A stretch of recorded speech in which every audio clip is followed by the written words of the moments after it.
In today's video, I want to show you how to quick paint all of your furniture for HeroQuest. But before we do that, I want to give a quick shout out to all of my Patreon supporters. Thank you so much. You guys make this channel what it is. And I want to share the list of Patreon supporters who were chosen by Bob the Beholder to receive GGGGs.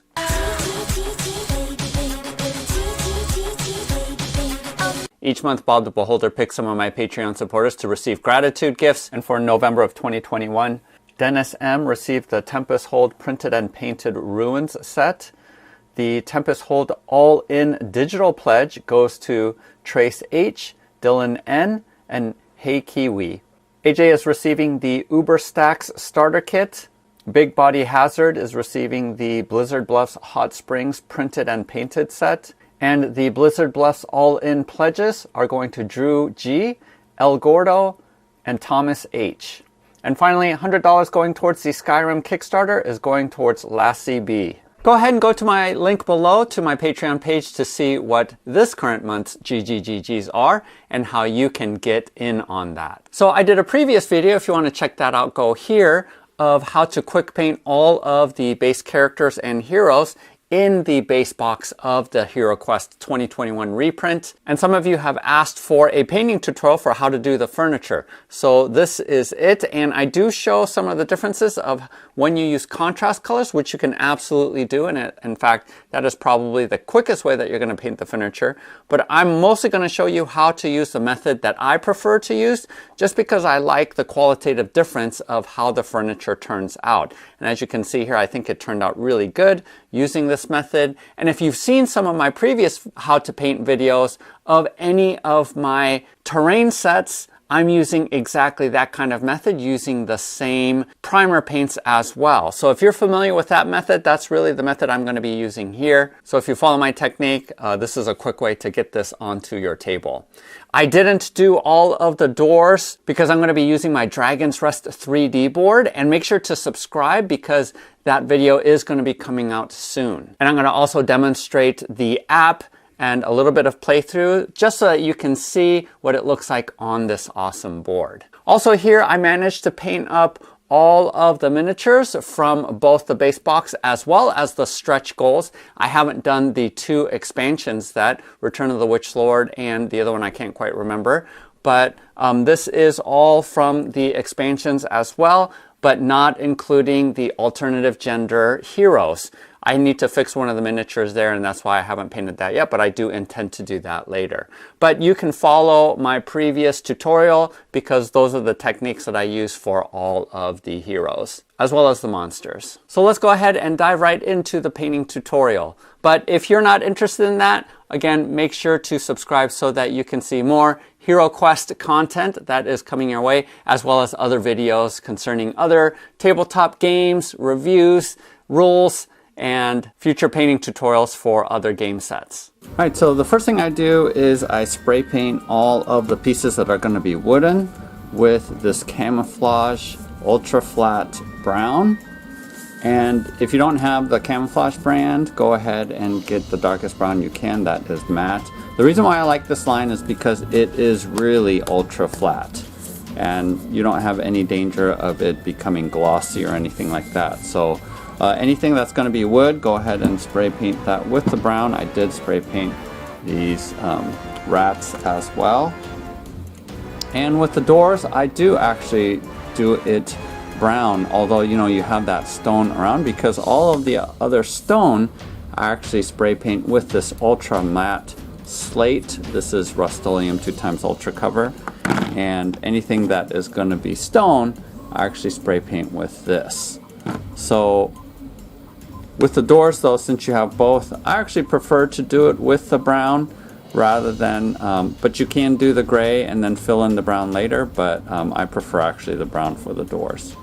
I am going to do a comparison. I did spray paint one of them white because I wanted to compare between using contrast colors versus using regular paints, and I actually prefer the regular paints for terrain because I think painting it is just as fast and actually looks a little bit better. But I'll go ahead and show you. You can totally do all of the furniture with contrast colors. If you're going to do that, go ahead and just spray paint everything white. You don't have to do zenithal like you did with the miniatures. So I'll show you a comparison between the two, and then you guys can choose which one you want to do. I did also spray paint all of these with white because I am actually going to use contrast colors on these skulls and skeletons, just because that's easier. But again, you can use the dark brown and paint it up if you want.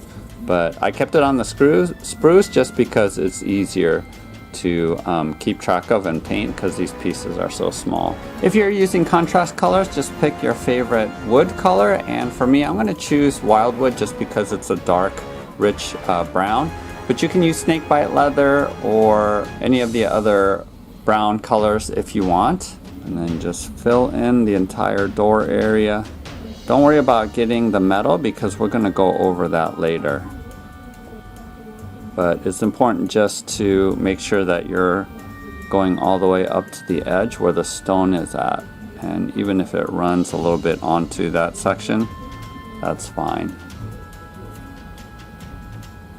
The trick with contrast colors I found is to make sure you're not leaving a gap anywhere because you're going to have a strip of white and that looks really unnatural. So it's actually better to go a little bit beyond the border than to leave a white strip there. And I'm using quite a bit of contrast color just again because I want it to be a darker color. But as you can see here, you can sort of move the paint around if you desire. But I like sort of this deep color for the furniture. Just like that. So while we're waiting for that to dry, we're going to go ahead and color one spot that we spray painted gray with this burnt umber from Apple Barrel. Apple Barrel is like 50 cents. It's super cheap. It's from Walmart. So it's just, if you don't have this, just pick the darkest brown that you have. And what we need to do is paint in this section here because this is all wood. So I'm avoiding, it's too hard to avoid the chains, but I am avoiding sort of this metal band here on the side. And in fact, it looks like that metal band extends out to the edge as well.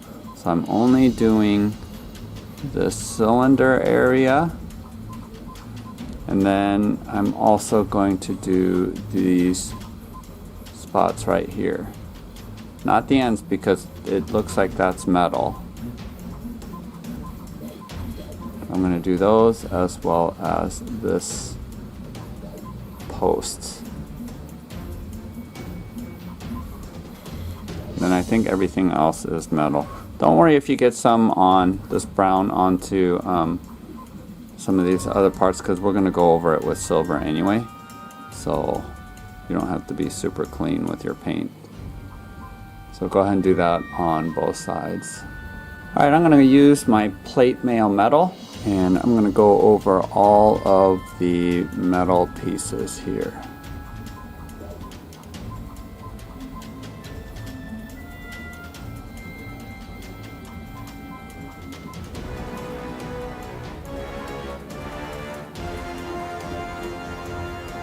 And then I'm going to very carefully just dot the nail heads that are here.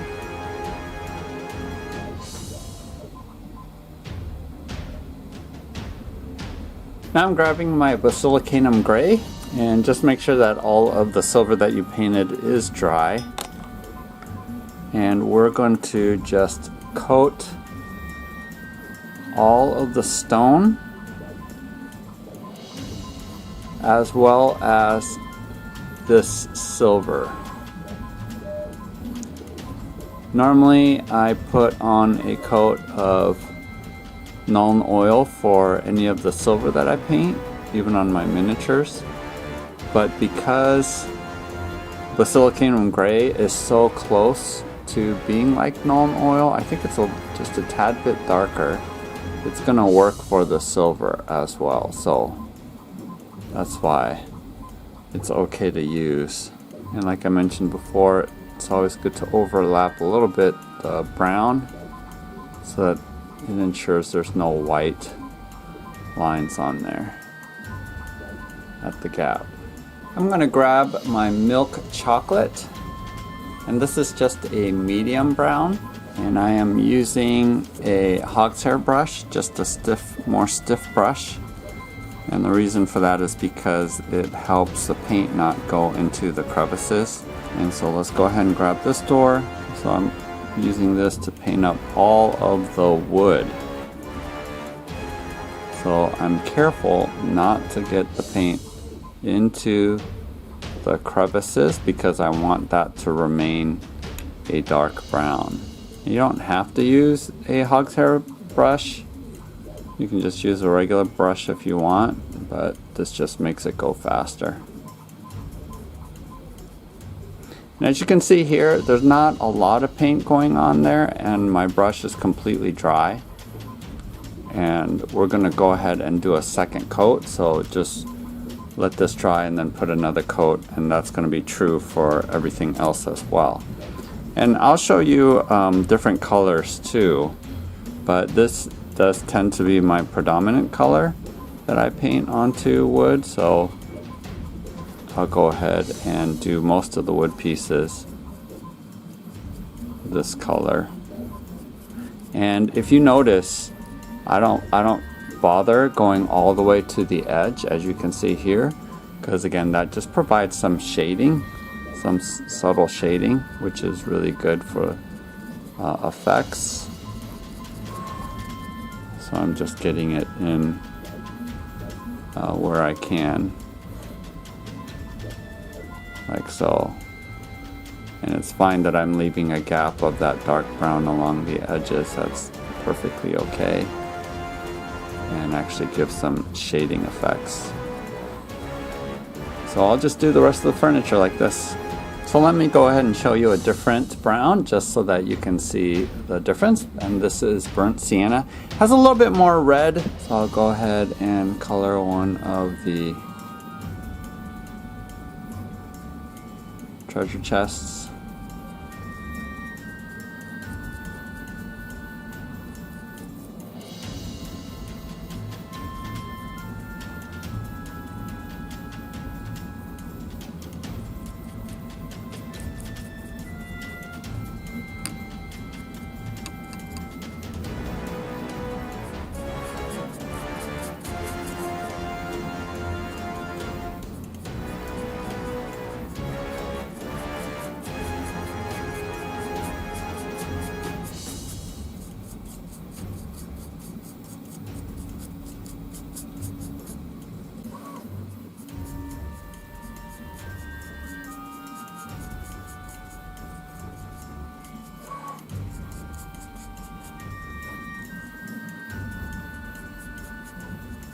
So that's the second coat, and see how the color is different from the chocolate. So that just gives you a little bit of variation, and there are a ton of other browns out there as well. So if you want to mix it up a little bit, you can.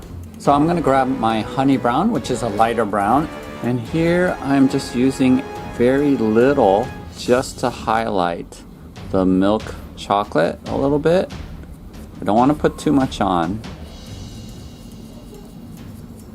This is just going to lighten it up just a little bit. So you want to be careful and not put too much of this on there. And see how I still leave the edges more dark, and that just provides more shading. Here, I'll show you on this cabinet here, or bookshelf. I'm just hitting the edges, so I'm leaving quite a lot of it, that milk chocolate. And it just highlights just the edges just a little bit more. So again, don't want to do a ton of this, but just enough to brighten it up just a little bit. If you want your wood to be a lot brighter, you can use a lot of honey brown, but I just like using this as a highlight because I want the predominant color to still be that milk chocolate.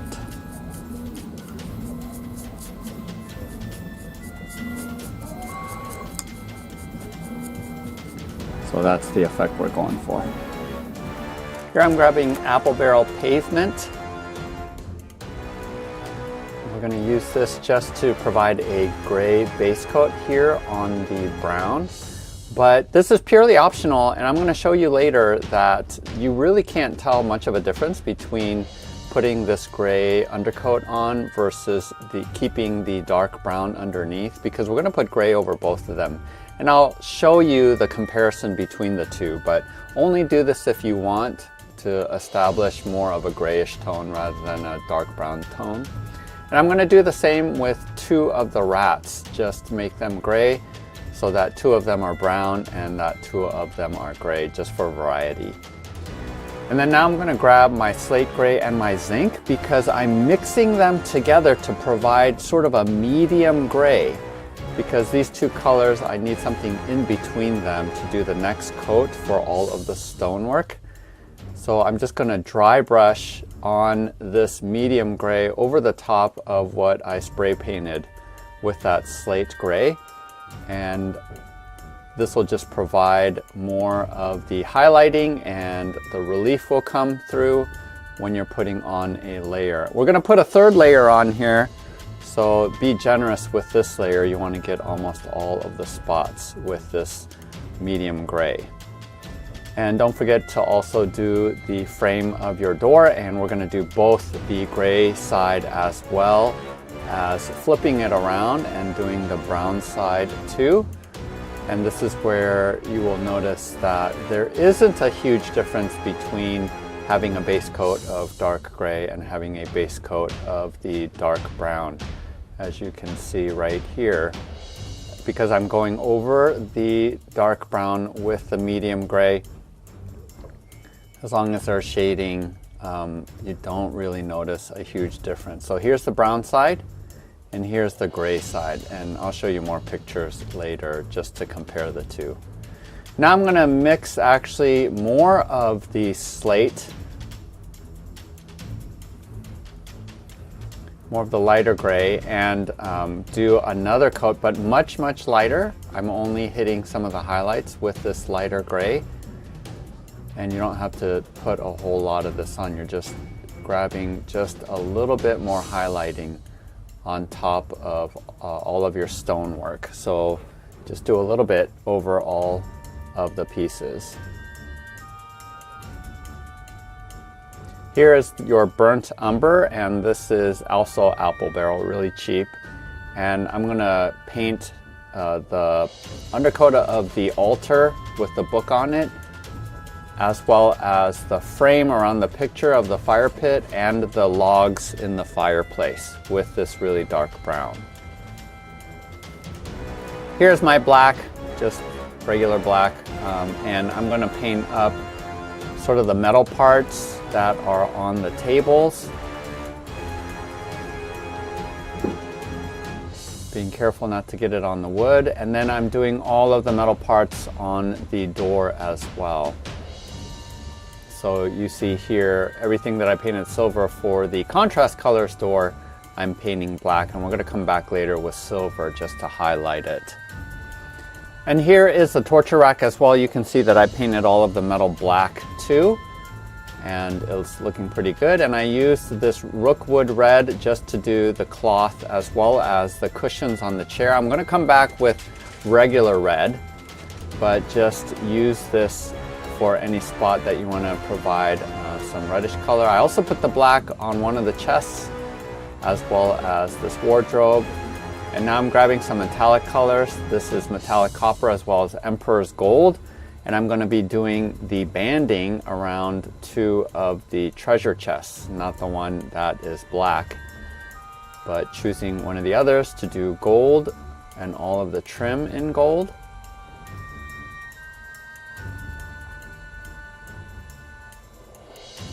And then the other one, I'm doing the copper as shown here. You know what, I should have done the copper on the other chest because the colors are too similar. This is yellow and bright orange, and we're gonna work on the flames in the fire pit and do everything, cover everything with your yellow, because we're gonna go over the top parts with the orange and I paint this when the yellow is still wet so that I can wet blend between the two, so there's a gradual gradation from the yellow to the orange, where the darkest orange is at the top of the flames. Once that's dry though, I do grab my true red and I'm going to do the very tops with the true red. And it is mixing a little bit with the orange, so the transition isn't too strong. And that's pretty much all you have to do to get a good fire effect for the fireplace. You could do some glow around the stonework, around the fire pit to make it more realistic, but I'm not doing that. I'm going to grab my red, same red, and going to do the cushions for the chair, the throne. As well, you can use this red for other parts of the bookshelf, because the bookshelf requires a ton of different colors. So whenever I grab a color, I always paint some of the books in the bookshelf with the color. And I don't paint the two bookshelves identical. So the books, I make sure to differentiate between the two, even though it's the same sculpt. This is shadowed steel, but you can grab any sort of darker steel. And I use this just to highlight the black just a little bit. And I'm just painting the top parts as well as the rivets, and that provides highlighting onto the black steel. And this just gives a nice effect, signifying that these are metal bands. And I think that looks cool. Doing the same by painting up the torture rack, where I'm going over the black with some of the metal. And then now I'm going to grab my white and my fawn. The fawn is sort of a beige color, and I'm going to put that on first over the candles, as well as most of the paper that we find, including the book. And the reason why I don't put pure white is that it's really, the contrast is a little bit too high, so using the fawn mutes it down a little bit. Don't forget that there's a skull inside of the bookshelf as well, and I think the fawn looks really good, just dry brushing that inside the bookshelf. Also, I do any of the pages, so a number of the books are actually having the spine towards the back, and so you have to paint the pages that are exposed. And again, I'm using the fawn instead of white, just so that the contrast isn't too high. So this is pretty much what it looks like. And now I'm going with the pure white onto the shield, just because it matches up with the icons on the dice. So I don't mind that this is against a black background, so the contrast is really high. Now I realize that the chest with the copper is too similar to the color of the wood, so I just lighten it up with some fawn and am just putting on a lighter layer just to differentiate the wood from the copper edges. So that was just an adjustment that I made. And then I actually add more fawn and I get this pinkish flesh color, and I'm going to do the tails of the rat, as well as the nose and the ears and the feet.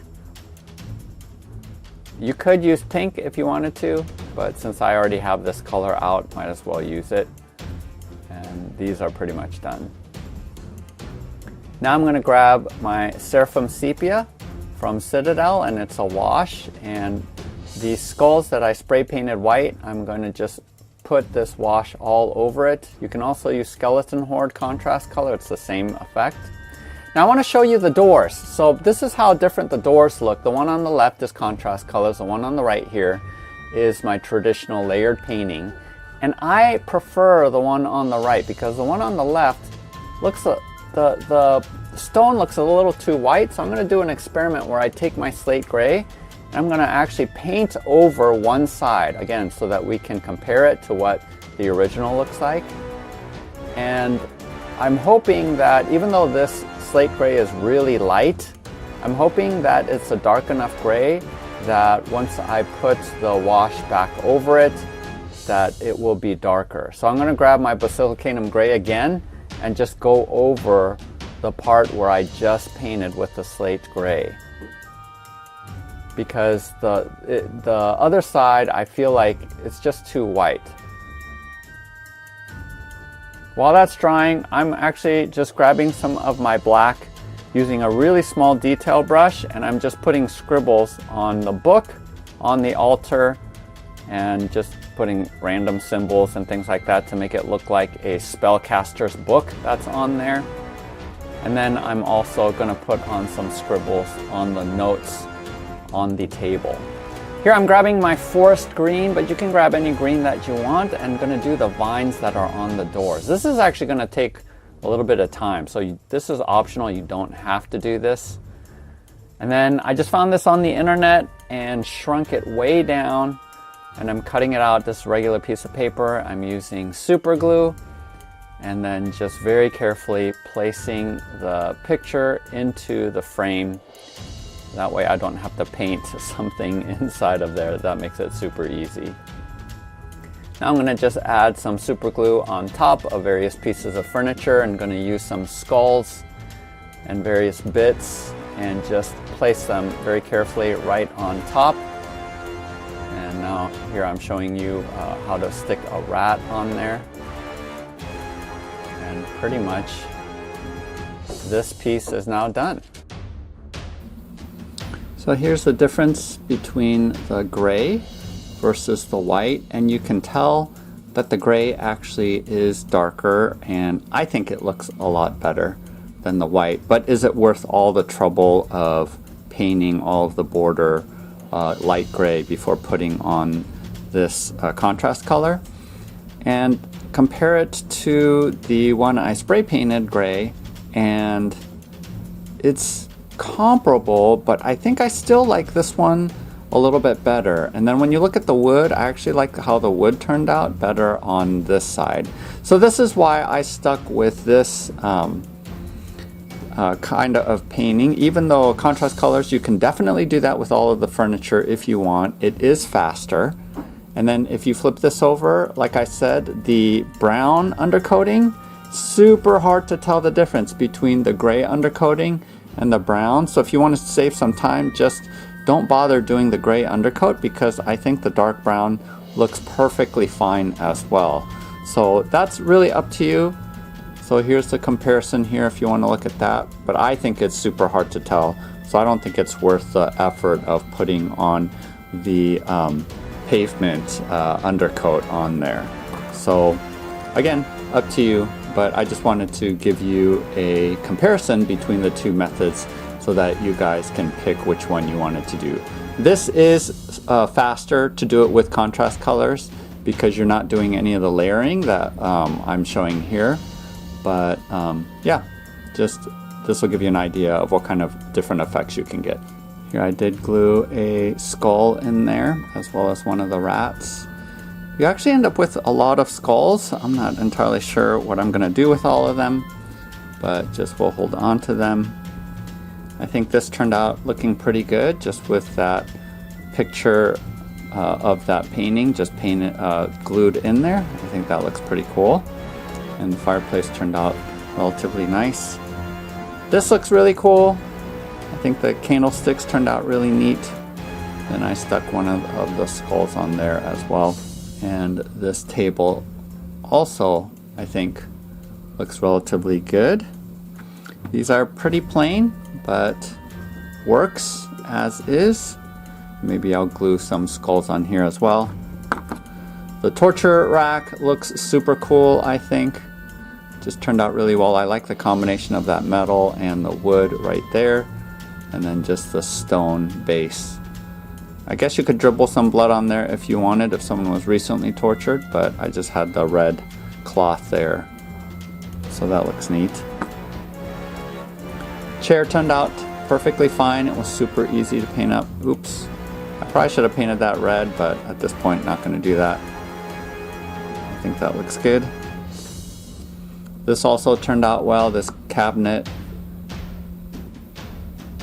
And this, no frills to it, just has the layers, different layers of gray on there, and I think that looks good too. Here's the weapons rack. So this has the most different colors. but I think it turned out good. I did do a lighter silver just to highlight some of the metal parts, but that was relatively easy to do. And then finally we have the 3 treasure chests in-game. They don't have any real effects in terms of color, but I always like having different colors, so I could use it for other games as well.